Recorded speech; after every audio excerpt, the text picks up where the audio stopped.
Today I'm going to be talking about the project that I've been working on with Brian Ann from Public Policy, as well as our collaborator Hiba Baroud, who's at Vanderbilt, looking at how we can better plan to reduce the risk of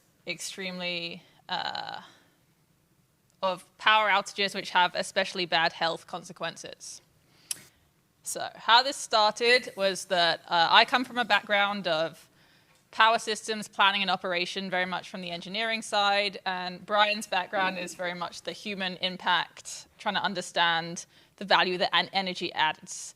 And we both separately, because this actually started before I came to Georgia Tech, we both separately noted that there's a real lack of data available spatially on historic power outages. Like, you can look up if your power goes out. Often there's like a live map on the website of your utility showing we know about this outage, maybe some information on when the power should come back, but this gets pushed and pushed.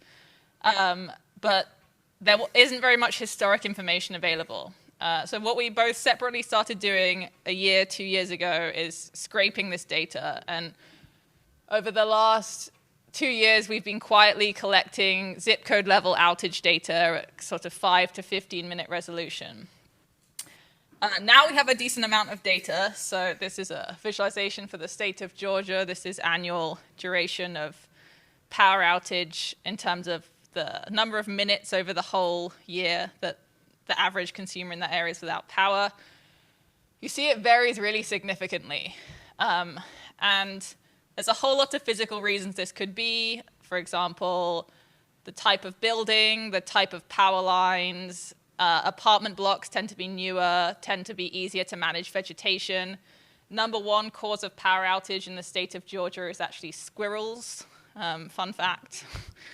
Hopping from trees and creating sort of very instantaneous short circuits. So vegetation management is like it's a big thing in this game.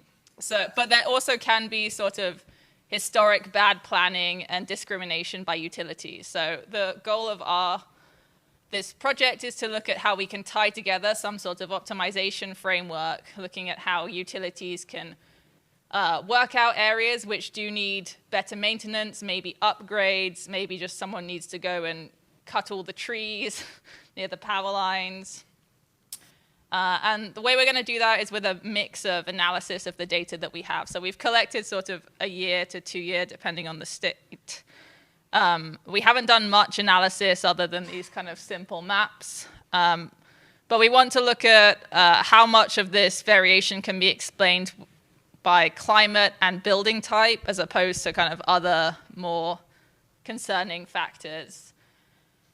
And so, yeah, I think I've talked through everything in the wrong order, but effectively, we're trying to work out the optimal way that a utility can highlight an area of concern and maybe prioritize areas that they need to send people out or upgrade the infrastructure.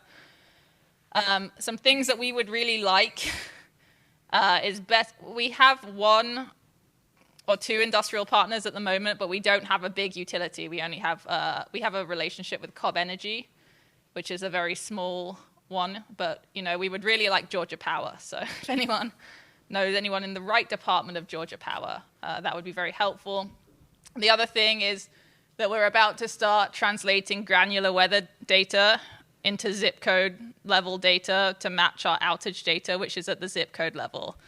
This is going to be very tedious. So if you know anyone who's done this before, or who already has the data, or who has code ready to do that, I would definitely appreciate hearing about it. I think I've probably gone a little bit over, so I'm going to wrap up.